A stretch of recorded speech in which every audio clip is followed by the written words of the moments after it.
హుజరాబాద్ నియోజకవర్గంలో ఉన్న దళిత కుటుంబాలందరికీ కూడా నమస్కారాలు.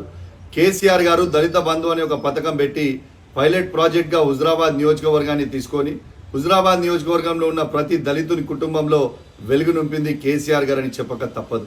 మరియు ప్రభుత్వం మారిన తర్వాత, కాంగ్రెస్ ప్రభుత్వం వచ్చిన తర్వాత రేవంత్ రెడ్డి గారు దళిత బంధుని రెండో విడతని హుజరాబాద్ నియోజకవర్గంలో ఆపడం జరిగింది.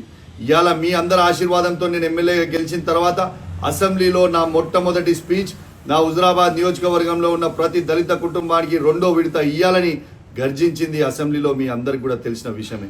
అదేవిధంగా కరీంనగర్ జెడ్పీలో కూడా మంత్రి పొన్నం ప్రభాకర్ గారిని, కలెక్టర్ గారిని కూడా ఖచ్చితంగా మీరు రెండో విడత దళిత బంధు ఇవ్వాలని నిలదీసింది మీకు తెలిసిందే.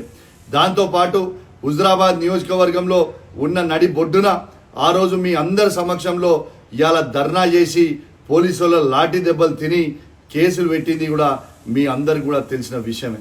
ఇవాళ దాంతోపాటు మొన్న జనవరి 12 తారీఖున ముగ్గురు మంత్రులు ఉత్తమ్ కుమార్ రెడ్డి గారు, శ్రీధర్ బాబు గారు, పొన్నం ప్రభాకర్ గారిని గట్టిగా నిలదీసిన తర్వాత ఇవాళ ఈ ప్రభుత్వం దిగొచ్చింది.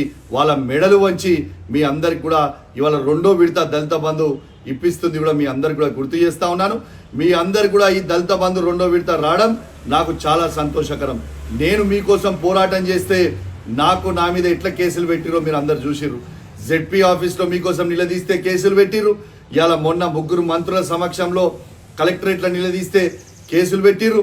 హుజరాబాద్ నడి బొడ్డున మీకోసం ధర్నా చేస్తే లాఠీ దెబ్బలు తిన్నా నా మీద కేసులు పెట్టింది కూడా మీ అందరికి కూడా తెలిసిందే అని చెప్పి సందర్భంగా తెలియజేస్తూ మరొకసారి మీ వాళ్ళ ప్రభుత్వం మెడలు వంచి మీ అందరికీ దళిత బంధు తెచ్చినందుకు నాకు చాలా సంతోషంగా ఉందని చెప్పి సందర్భంగా తెలియజేస్తూ సెలవు తీసుకుంటా ఉన్నాను. జై తెలంగాణ, జై కేసీఆర్.